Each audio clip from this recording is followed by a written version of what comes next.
അനുമോൾ അനുക്കുട്ടി 2,10,000 രൂപയാണ് അനുമോൾക്ക് ഒരാഴ്ചത്തെ പ്രതിഫലമായി ബിഗ് ബോസിൽ നിന്നും ലഭിക്കുന്നത്. ഷാരിക 90,000 രൂപയാണ് ഷാരികയ്ക്ക് ബിഗ് ബോസിലെ പ്രതിഫലമായി ഒരാഴ്ച ലഭിക്കുന്നത്. ബിന്നി സെബാസ്റ്റ്യൻ 1,40,000 രൂപയാണ് ഒരാഴ്ച ബിഗ് ബോസിൽ നിൽക്കുന്നതിന് പ്രതിഫലമായി ലഭിക്കുന്നത്. ജിസേൽ 1,05,000 രൂപയാണ് ജിസേലിന് ഒരാഴ്ചത്തെ പ്രതിഫലം. രേണു സുധി 80,000 രൂപയാണ് രേണു സുധിക്ക് ഒരാഴ്ച ബിഗ് ബോസിൽ നിന്നും ലഭിക്കുന്ന പ്രതിഫലം. കലാഭവൻ സരിക 1,20,000 രൂപയാണ് സരികയ്ക്ക് ബിഗ് ബോസിൽ നിന്നും പ്രതിഫലമായി ലഭിക്കുന്നത്. ശൈത്യ 80,000 രൂപയാണ് ശൈത്യയ്ക്ക് ബിഗ് ബോസിൽ നിന്നും ലഭിക്കുന്ന ഒരാഴ്ചത്തെ പ്രതിഫലം. ആദില ആൻഡ് നൂറ ആദിലയ്ക്കും നൂറയ്ക്കും കൂടി 1,20,000 രൂപയാണ് ഇവരുടെ പ്രതിഫലം. രന ഫാത്തിമ 1,00,000 രൂപയാണ് രന ഫാത്തിമയ്ക്ക് ബിഗ് ബോസിൽ നിന്നും ഒരാഴ്ചത്തേക്കുള്ള പ്രതിഫലമായി കിട്ടുന്നത്.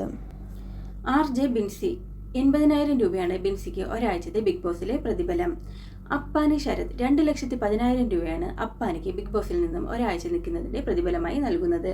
ഷാനവാസ് 1,40,000 രൂപയാണ് ഷാനവാസിന് ബിഗ് ബോസിലെ പ്രതിഫലം.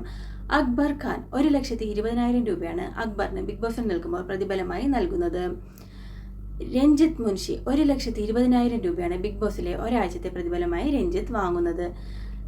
അനീഷ് 70,000 രൂപയാണ് അനീഷിന് ഒരാഴ്ചത്തെ ബിഗ് ബോസിലെ പ്രതിഫലം. ഒനിൽ സാബു 70,000 രൂപയാണ് ഒനിയലിനും ബിഗ് ബോസിലെ ഒരാഴ്ചത്തെ പ്രതിഫലമായി വാങ്ങുന്നത്.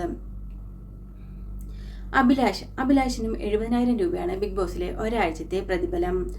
ആര്യൻ ഖഡൂര്യൻ ആര്യനും ബിഗ് ബോസിൽ നിൽക്കുന്നതിന് 70,000 രൂപയാണ് ഒരാഴ്ചത്തെ പ്രതിഫലമായി ആര്യൻ വാങ്ങുന്നത്. നിവിനും 70,000 രൂപയാണ് ബിഗ് ബോസിലെ ഒരാഴ്ചത്തെ പ്രതിഫലം. നമ്മുടെ എല്ലാം പ്രിയപ്പെട്ട മോഹൻലാൽ 8 കോടി രൂപയാണ് ബിഗ് ബോസ് എന്ന ഈ ഒരു ഷോ ചെയ്യുന്നതിന്റെ പ്രതിഫലമായി അദ്ദേഹം വാങ്ങുന്നത്. ബിഗ് ബോസ് മത്സരാർത്ഥികൾ എത്ര ആഴ്ച നിന്നു എന്നതിന്റെ അടിസ്ഥാനത്തിലാണ് ഇവർക്ക് ഈ പ്രതിഫലം നൽകുന്നത്. എൻ്റെ ചാനൽ ആദ്യമായിട്ട് കാണുന്നവരാണെന്നുണ്ടെങ്കിൽ ചാനൽ ഒന്ന് സബ്സ്ക്രൈബ് ചെയ്യുക, ലൈക്ക് ചെയ്യുക, ഷെയർ ചെയ്യുക. ഇതെൻ്റെ ഒരു പുതിയ തുടക്കമാണ്. എല്ലാവരുടെയും സപ്പോർട്ട് ഉണ്ടായിരിക്കണം. അപ്പോൾ എല്ലാവർക്കും ടാറ്റ, ബൈ ബൈ.